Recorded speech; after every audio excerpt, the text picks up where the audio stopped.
لا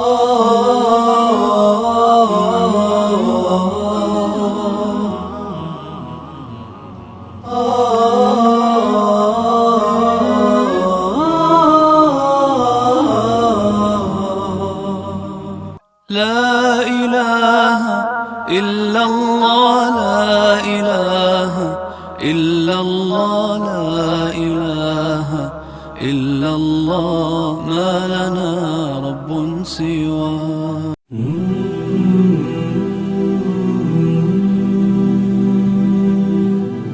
Gazetada o'tgan kuni kechki payt Manchester shahrining shimolidagi tor qorong'u ko'chada yosh ayollar jinsiy zo'rlashlarga duchor bo'lganliklari haqida yozishadi.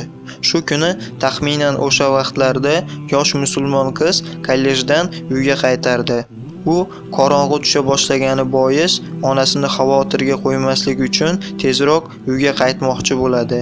Lekin uni oldida ikkita yo'l bor edi. Birinchisi yaqinroq yo'l o'sha ikkita yosh ayollar zo'rlangan qorong'u tor ko'cha.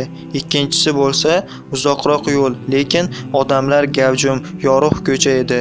Qiz soatga qaradi va uyda onasi xavotirda o'tirgani bois o'sha yaqinroq qorong'u tor ko'chadan ketishga qaror qiladi.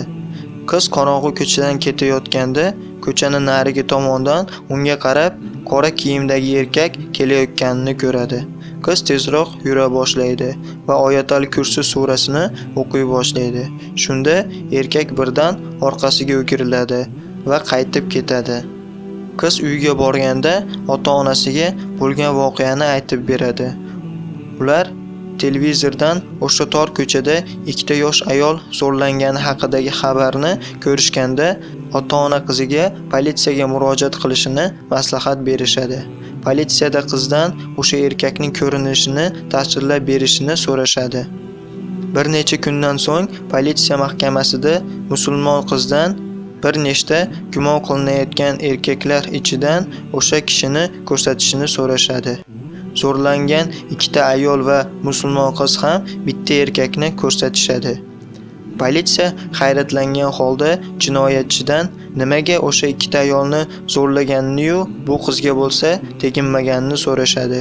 Jinoyatchi bo'lsa u qiz bilan uni ikkala tarafida katta bahaybat erkaklar birga turganida men qanday qilib tegina olaman deb javob berdi. Xavfli vaziyatda qizni oldida paydo bo'lgan bu ikkita qo'riqchilar kim edi? Ular Alloh tomonidan yuborilgan ikkita farishtalar edi.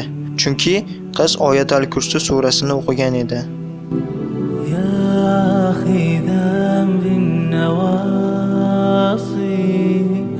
أدرك غريق المعاصي